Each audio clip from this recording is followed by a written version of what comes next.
And yet, he is the only one to have stood against the English and to have attempted to unite the Scottish nobility behind him.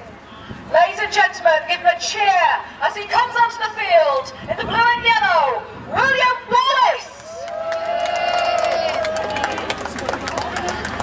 And facing William Wallace, we have an army that has marched up to the north of England under the important English Earl, Robert de Clifford, Constable of York, in the blue and yellow checks, with the red back to his surcoat. Ladies and gentlemen, please show what you think of the English under Robert de Clifford.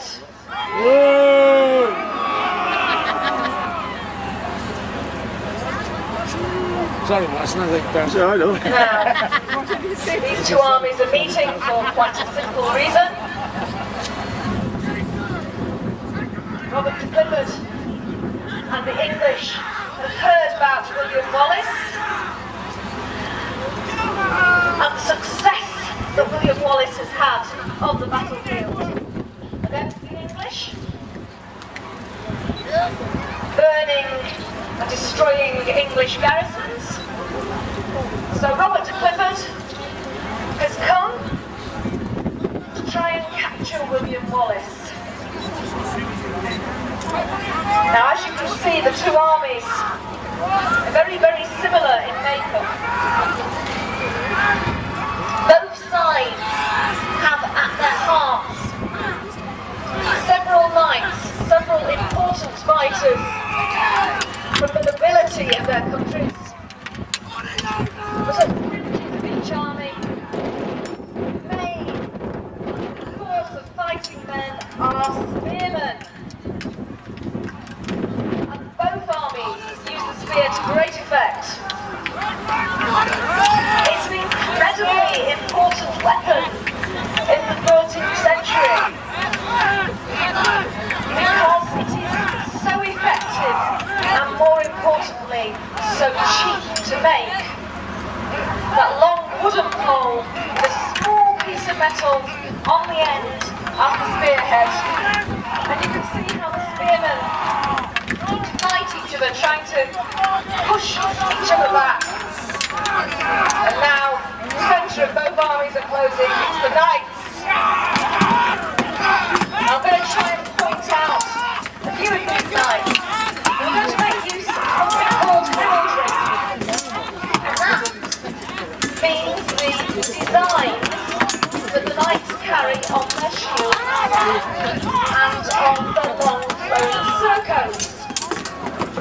Heraldry is hugely important in this period. If you look at what most of the knights are wearing on their head, they're wearing something called race helms. And these are helmets that totally cover the knight's face. So all you can see of the knights is their eyes behind those very intimidating looking eye slits. That means it's very, very hard to identify who's who.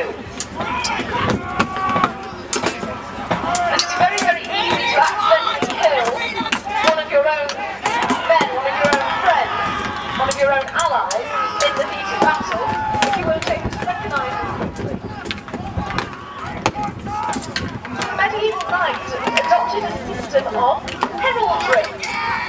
The idea is every man of noble birth has a unique device, the design that he wears on his shield and his surcoat.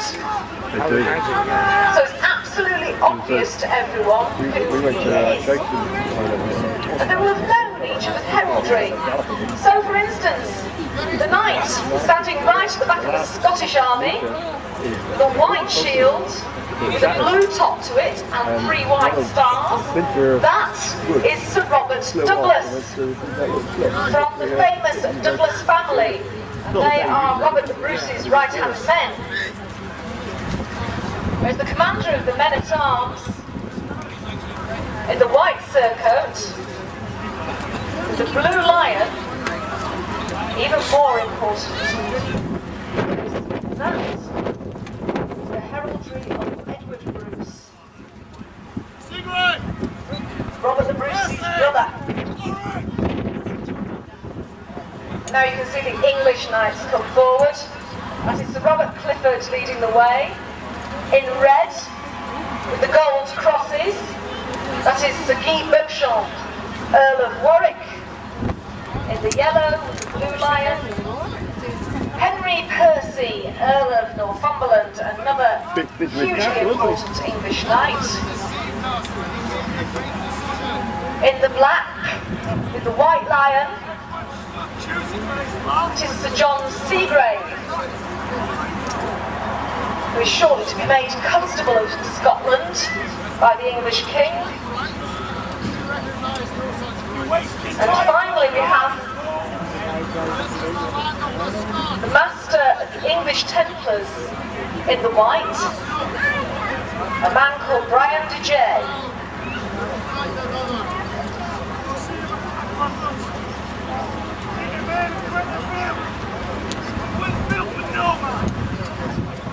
And the commanders of both armies